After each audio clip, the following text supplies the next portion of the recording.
Oh, sorry about that. Sorry about that, my camera. Alright, sorry about that. Alright, let's read the Herald of Conquerors, which is the shadow of the Chariot Arcana.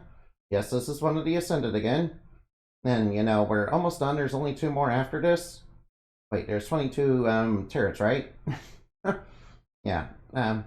This entity resembles a muscular bronze Spartan warrior with a halo of arrows and lights modeled after stars and stripes on its back, and with a head of an eagle and wings that contain, and their wingspan the screams and terrors of billions upon billions of soldiers who died from battles not started by them, but they served for various reasons, from the greed and ambition of their leaders to the justice of retribution and revenge that led to massacres. This entity also rides in a large iron chariot that is equipped with various modern armaments, instruments of death and cleansing. And this chariot is driven by two horses, one that is red and inside out and bloody, with eyes of fire, full of the fire of hatred, that is known as hate. And the second is a blackened skeletal horse with a red veil and rattling chains that flail from its body, known as lust. Both horses are beings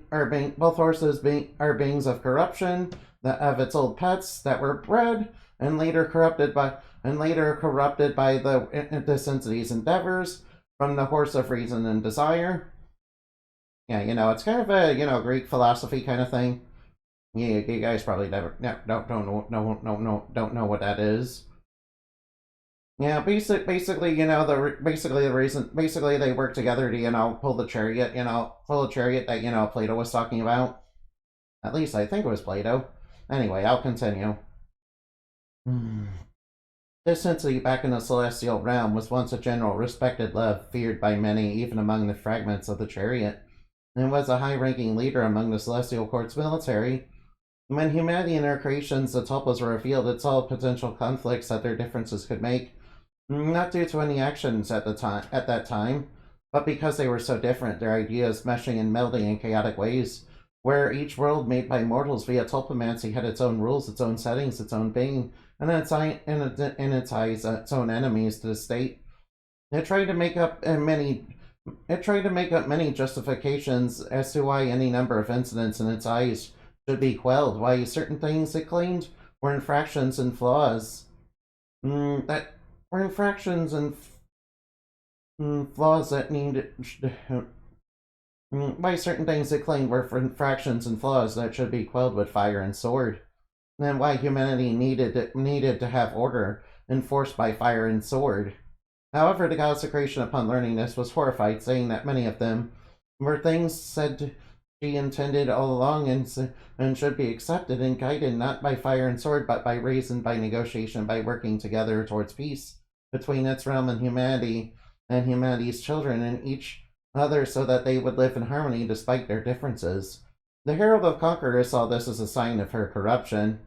Yeah, basically in his own eyes, of the coming chaos, especially as she freely shared the power that, in its eyes, humanity would abuse, which is why it sided with the Muse of Darkness and was a major figure in trying to justify what it called the cleansing and a coming purge. But even after the Muse of Darkness was caught and it was stripped of its medals and its titles, which it saw as its stripping of its honor from what it had earned through hard work and valor, it did not rest and became enraged at both the goddess and at humanity and their creations, and sought to turn their various realities of Earth Eye into blood-soaked battlefields, where it would exploit the very flaws it unleashed, and had renewed justification due to the great evil's corruption to enact and enforce and lead people to fight over power, resources, money, differences, and control. It did this for a while until along came a spider, and its war room that it had built upon the government long turned into an industry of death led by the nonsense of its allies. Long since its allies had wormed into high places by protagonism and by what it led people to do. It would meet its ends at the hands of Arachne, and its warpath finally stopped and silenced in the name of justice after Arachne's rage was quelled and she learned to do better than vengeance, but also to care about the suffering of the people, which they had endured from the ones she herself once looked up to and respected. You see, Retney used to, look up and respect the Celestials, but, these guys kind of, ruined that for her. Before the rig contest of Athena turned her into a monster, and she had decided to stop the very corruption of the great evils and become a legacy and a legend to protect the seals and defeat the rest of the celestial tyrants. Arachne, kind of sealed the, great evils away. Due to, to seal the spider, which, basically was done after, she dealt with a lot of the celestials.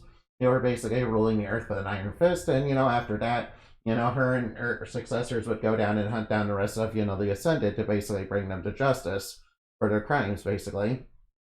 Alright, now. Oh yeah, this one, I decided, why not, make it like a Spartan warrior and, have it, kind of represent some of America's, less than ideal natures about war and all that. But, that's not the only reason. It's also based on Plato. Specifically the horses of, desire and reason. I don't remember specifically what they were called, but, I remember it. Alright, now. Oh, Rayona's on, so I might as well oh, wait.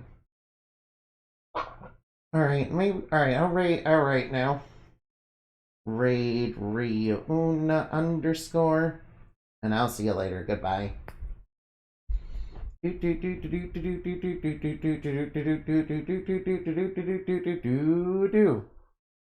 Alright now. Alright now. Bouncy, bouncy, bouncy, bouncy, bouncy. Yeah, sorry. Alright now. Moonbat Raid. There we. Whoops. Almost misspelled it. There we go. See you later. Goodbye.